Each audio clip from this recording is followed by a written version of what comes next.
हरे कृष्णा, राधे राधे, बम बम भोले, ओम नमः शिवाय। तो सभी को महाशिवरात्रि के पावन पर्व की हार्दिक हार्दिक हार्दिक शुभकामनाएं। और भगवान भोलेनाथ को प्रसन्न करने का सबसे बड़ा दिन है और इस दिन माँ गौरा और भोलेनाथ का विवाह हुआ था। इसी दिन भगवान लिंग के रूप में प्रकट हुए थे। तो भगवान भोलेनाथ इस दिन बहुत ही ज़्यादा भोले हैं। इस दिन जो भी आप पूजा करते हैं तो थोड़ा सा में ही बहुत ज़्यादा वो प्रसन्न हो जाते हैं और शीघ्र आपको इसके अच्छे परिणाम प्राप्त होते हैं। आपको पूजा का पूरा पुण्य प्राप्त होता है शिवरात्रि की पूजा करने से। और देखिए, कुछ सामग्री मैंने यहाँ पर मैं दिखा रही हूँ आपको। तो पीले पुष्प, सफ़ेद पुष्प, आकड़े के फूल, बेलपत्री, भांग, धतूरा, शमी के पत्ते सभी भगवान पर समर्पित किए जाते हैं। उनके प्रिय पत्ते यही होते हैं। श्रृंगार का सामान माँ गौरा को समर्पित करने के लिए, और पूजा पाठ से संबंधित सामान और पंचामृत से स्नान कराने के लिए दूध, दही, घी, शहद, शक्कर हमने रख ली है। और थोड़ा सा अष्टगंध पाउडर को पानी में घोल लिया है। इससे स्नान कराया जाता है। बहुत तरह से रुद्राभिषेक कराया जाता है भगवान का, पर घर में साधारण तरीके से तो हम लोग पंचामृत से ही कराते हैं।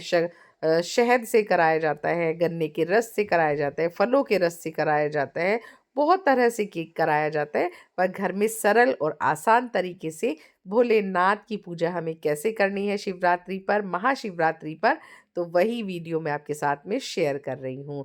तो आपके पास शिवलिंग है तो आप ज़रूर से उसकी पूजा करिएगा, नहीं तो भोलेनाथ की फ़ोटो तस्वीर की आप पूजा कर सकते हैं। तो एक चौकी पर आप सफ़ेद कपड़ा बिछा लीजिएगा, नहीं है तो आप पीला भी बिछा सकते हैं या फिर कोई भी हल्के रंग का कपड़ा आप बिछा सकते हैं।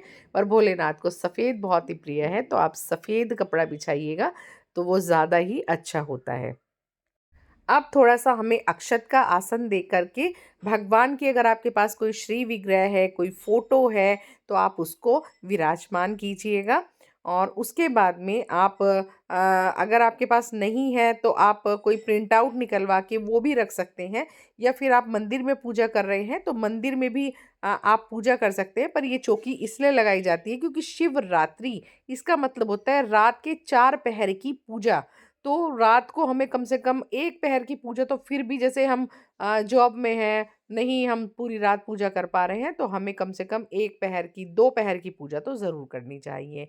तो इस तरह से हमने एक थाली ले ली है। उस थाली में हमें स्वास्तिक बनाना है, उसके ऊपर बेलपत्री रखनी है, बेलपत्री के ऊपर हमें शिवलिंग स्थापित करने हैं। भगवान भोलेनाथ का निरंतर आपको जाप करना है, ओम नमः शिवाय का आप जाप करते रहिएगा। और भगवान को सबसे पहले हम रुद्राभिषेक करा देते हैं। तो आप सबसे पहले जल चढ़ाइएगा, फिर दूध अर्पित कीजिएगा, उसके बाद आपने दही अर्पित करना है, उसके बाद में आप शहद अर्पित कीजिएगा, उसके बाद घी अर्पित कीजिएगा। घी को थोड़ा-सा गरम कर लीजिएगा ताकि वो अच्छे से मेल्ट हो जाए। उसके बाद में आप थोड़ा-सा शक्कर लेकर उससे भगवान का अच्छे से उनको अभिषेक कराइएगा। दूध, दही, घी, शहद, शक्कर को एक जगह से मिला कर के आप उससे भी अभिषेक करा सकते हैं, और आप अलग-अलग भी अभिषेक करा सकते हैं। जैसे कि मैंने आपको कहा कि बहुत तरह से अभिषेक कराया जाता है, गन्ने के रस से भी कराते हैं, फलों के रस से भी कराते हैं, सरसों के तेल से भी कराते हैं। लेकिन घर में बहुत सरल और आसान तरीके से हम ऐसे करा सकते हैं, या मंदिर में भी हमें सरल पूजा करनी है तो हम ऐसे कर सकते हैं। फिर हम जल से भगवान को स्नान करा देते हैं।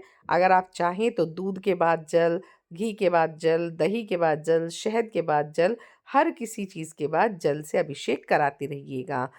पंचामृत से स्नान कराने के बाद अब हम अष्टगंध चंदन में थोड़ा-सा जल मिलाकर इससे भगवान का अभिषेक करते हैं। भगवान को ये बहुत ही पसंद है। भोले बाबा पर ज़रूर आप अर्पित कीजिएगा। और मान लीजिए आपके पास इनमें से कोई चीज़ नहीं है, तो फिर नहीं है तो या तो अरेंज कीजिएगा, और फिर नहीं मिल रहा है, मान लो आपको अष्टगंध चंदन नहीं मिल रहा है, तो कोई बात नहीं, भोलेनाथ बहुत भोले हैं, तो वो जो भी आप चढ़ाएँगे 1 लोटे जल में भी वो प्रसन्न हो जाते हैं। तो आपको फिर जल से बहुत अच्छे से भगवान को साफ़ करना है। और आप चाहें तो हर चीज़ के बाद आप जल से उनको साफ़ करते रहिएगा। यानी कि आप दूध के बाद जल, दही के बाद जल, शहद के बाद जल, घी के बाद जल, इस तरह से हर चीज़ के बाद आप जल चढ़ा सकते हैं। और तरीका देखिए क्या होता है, पहले आपको गणेश गजानन पे यानी कि भगवान की सीधी तरफ जो है वो गणेश गजानन होते हैं, उल्टी तरफ कार्तिकेय भगवान होते हैं, बीच में अशोक सुंदरी, फिर हस्तकमल होते हैं माँ के, वहाँ पर जल चढ़ाना होता है। उसके बाद शिवलिंग पर आपको जल समर्पित करना होता है। उसके बाद नाग देवता जो होते हैं उन पे करिएगा और सबसे बाद में नंदी पर आपको करना होता है। और शिवलिंग का मुख आपको हमेशा उत्तर दिशा की तरफ रखना चाहिए। तो इन चीज़ों का, छोटी-छोटी सी चीज़ों का आपको ध्यान रखना चाहिए। तो पूर्ण रूप से आपने अभिषेक यहाँ पर कर लिया है। इसके बाद भगवान को बहुत अच्छे से पोंछ करके आप साफ कर लीजिएगा और साफ थाली में उनको रखिएगा, क्योंकि अब होगा हमारे भोले बाबा का श्रृंगार। बहुत सारे लोग इसी थाली में ही श्रृंगार करने लगते हैं, तो ऐसा नहीं किया जाता है। पहले आपको शिवलिंग को बहुत अच्छे से पोंछ लेना चाहिए। इस थाली को आप चेंज कर दीजिएगा, पंचामृत को आप एक तरफ रख दीजिएगा और आप इसको प्रसादी रूप में भी ग्रहण कर सकते हैं। और आपको जब श्रृंगार करना है तो आपको दूसरी थाली लेनी है, या उसी थाली को साफ कर लीजिएगा, क्योंकि भगवान भोलेनाथ का हम श्रृंगार कर रहे हैं, तो आपको वो जल ज़रूर से हटा देना चाहिए। भोले बाबा को बिल्कुल साफ कर लेना चाहिए। अब हम करेंगे भोले बाबा का श्रृंगार। अब सबसे पहले भोलेनाथ को चंदन से त्रिपुंड लगाते हैं, यानी 3 उँगलियों से चंदन लगाया जाता है। तो पहले ऊपर की 2 हमें रेखाएँ खींचनी होती हैं और फिर सबसे नीचे की रेखा खींचनी होती है। तो त्रिपुंड इसी तरीके से लगाया जाता है।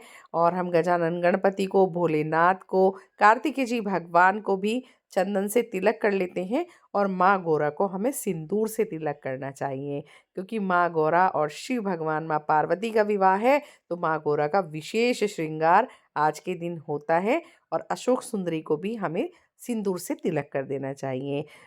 उसके बाद में सबसे पहले हम दिया प्रज्वलित कर लेते हैं, क्योंकि दीपक जो है वो हमारी हर पूजा के साक्षी होते हैं। तो आप चाहें तो कलश की स्थापना भी कर सकते हैं, लेकिन बहुत सारी जगह पर कलश इसमें स्थापित नहीं किया जाता है। और कलश स्थापना का मैंने हमेशा ही आपको बताया हुआ है कि थोड़े से अक्षत रखकर आप लोटे में गंगा जल, उसमें हल्दी की गांठ, सिक्का, सुपारी, दूर्वा, थोड़े अक्षत, इत्र, सिक्का डाल करके उस पे पंच पल्लव लगा के नारियल रख सकते हैं, या फिर आप दीप कलश भी रख सकते हैं, यानी उसके ऊपर पूर्ण पात्र रख के आप दीपक रख सकते हैं या फिर नारियल भी रख सकते हैं। तो अगर आपके यहाँ कलश स्थापना किया जाता है तो आप कर लीजिएगा, और नहीं किया जाता है तो फिर कलश स्थापना आप मत कीजिएगा।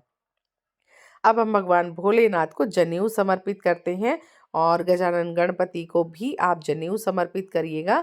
वस्त्र रूपी कलावा समर्पित करते हैं, और वस्त्र रूपी कलावा भगवान की आपको मूर्ति पर भी करना है। जो श्री विग्रह आपने रखे हैं उनको भी आप वस्त्र रूपी कलावा समर्पित करते रहिएगा। गजानन गणपति को, कार्तिकेय जी भगवान को, सबको आप वस्त्र रूपी कलावा समर्पित कीजिएगा।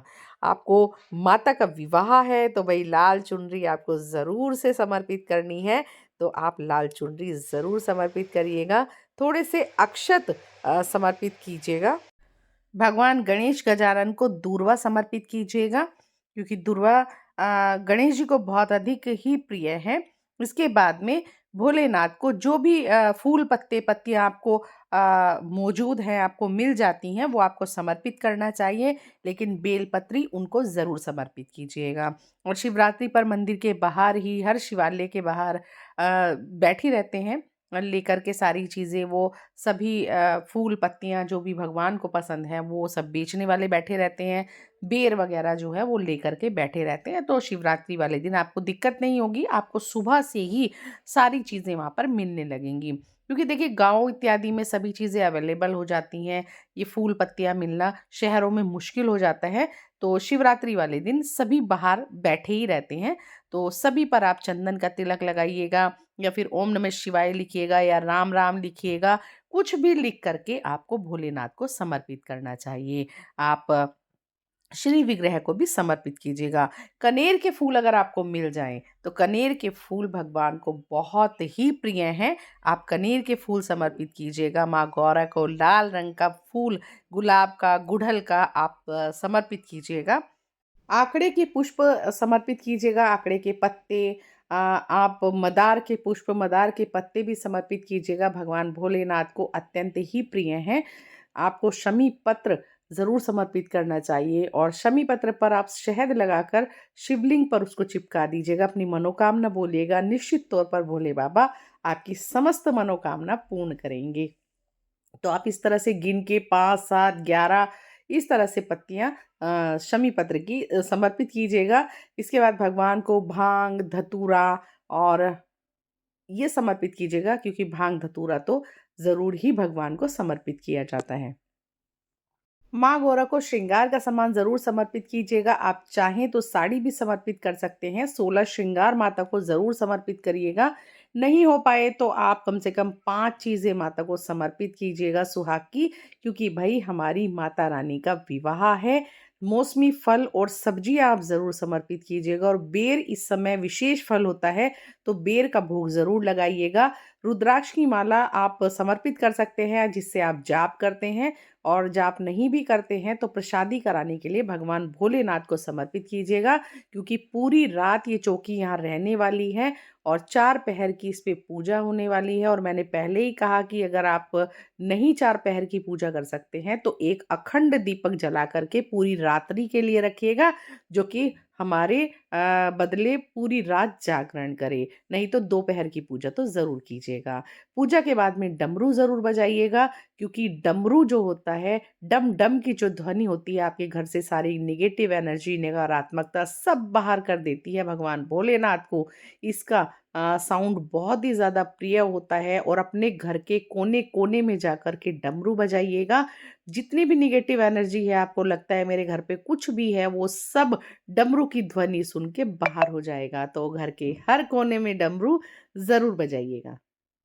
इसके बाद आप आरती कर लीजिएगा, भगवान गणेश गजानन की आरती कीजिएगा, भोलेनाथ की आरती कीजिएगा और आप पूजा में किए हुए सभी कार्य को भगवान स्वीकार करें, ऐसी प्रार्थना कीजिएगा। मंदिर में ज़रूर जाइएगा, शिवलिंग पर जल समर्पित करने का विशेष विधान होता है, लेकिन अगर किसी कारण आप नहीं जा पा रहे हैं, तो घर में ही आपके पास शिवलिंग है, तो बहुत ही सरल और आसान तरीके से कैसे पूजा करनी है, ये मैंने आपको बता दिया है। अगर आपके पास शिवलिंग नहीं है, तो अपने गमले की मिट्टी से थोड़ा-सा मिट्टी लेकर के पार्थिव शिवलिंग भी आप बना सकते हैं। उसका वीडियो भी मेरे चैनल पर अपलोड है। पार्थिव शिवलिंग की पूजा भी कैसे करनी है, ये भी अपलोड है। तो आप पार्थिव शिवलिंग बनाइएगा और आप शिवरात्रि के बाद उसका विसर्जन भी कर दीजिएगा। उसका वीडियो भी चैनल पर अपलोड है। तो आप जा कर के देख सकते हैं किस तरह से हमें पूजा करनी है। बस आप तुलसी के गमले से मिट्टी मत लीजिएगा, ना ही इस पूजा में जो भी आपने चीज़ें यूज़ की हैं, उनमें से कोई भी चीज़ आपको तुलसी के गमले में उसका विसर्जन नहीं करना है, क्योंकि भगवान भोलेनाथ पर तुलसी समर्पित नहीं की जाती हैं। तो भोलेनाथ की बहुत ही सरल और आसान तरीके से शिवरात्रि, महाशिवरात्रि की पूजा कैसे करनी है, ये मैंने आपको इस वीडियो के माध्यम से बता दिया है, आपको बताने का प्रयास किया है। अगर वीडियो आपके लिए ज़रा-सा भी हेल्पफुल हुआ हो, ज़रा-सा भी हेल्पफुल हुआ हो, तो प्लीज़, प्लीज़, प्लीज़ वीडियो को लाइक कीजिएगा। सभी शिव भक्तों तक ये वीडियो ज़रूर पहुँचाइएगा। मेरे चैनल में नए हैं तो चैनल को सब्सक्राइब कीजिएगा, बेल आइकन को प्रेस कीजिएगा, ताकि आने वाली मेरी सभी वीडियो का नोटिफ़िकेशन आपको मिलता रहे। और घर में तीज त्योहार आसान और सरल तरीके से कैसे करने हैं, तो इससे रिलेटेड वीडियो मेरे चैनल पर आती रहती हैं। आप ज़रूर बने रहिएगा, अपना प्यार दीजिएगा और मिलते हैं फिर नई वीडियो के साथ। तब तक के लिए जय श्री राधे, बोलो हरे हरे हरे महादेव।